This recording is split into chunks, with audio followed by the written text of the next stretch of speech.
This is Michael Saylor. To some, he is a visionary playing 4D chess. To others, he is the captain of the Titanic, convincing everyone that icebergs are just a social construct.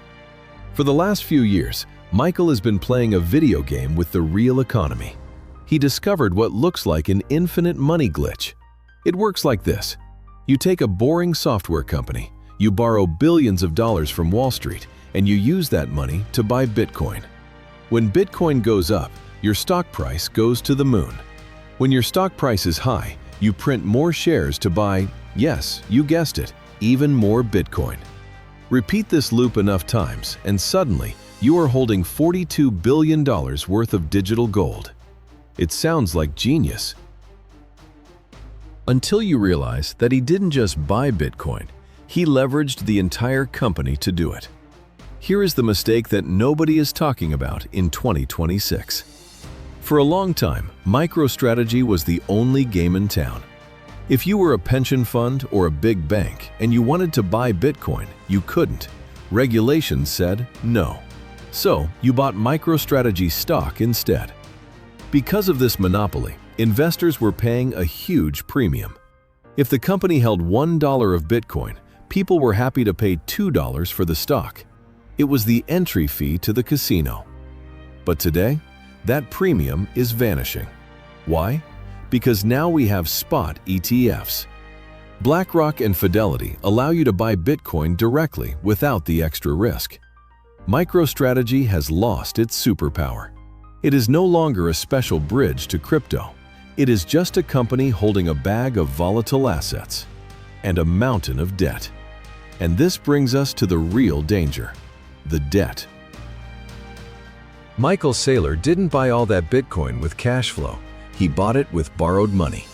He issued quote 2, which is a fancy way of saying he promised to pay people back in the future.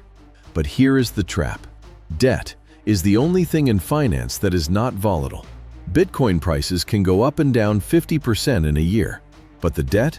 That stays exactly the same. It must be paid back in dollars.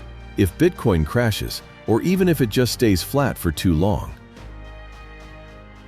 the math stops working. He has to pay interest. He has to pay back the principal. And if the value of his Bitcoin drops below the value of his loans, that is called a quote 3. In plain English, the bank comes and takes your house.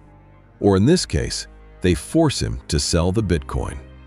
Imagine if MicroStrategy is forced to sell billions of dollars of Bitcoin into a crashing market. It would trigger a death spiral that would crash the entire crypto market. Michael Saylor has turned his company into a binary bet. Option A, Bitcoin goes to $1 million and he is the richest man in history. Option B, the leverage kills him and it becomes the biggest corporate collapse since Enron.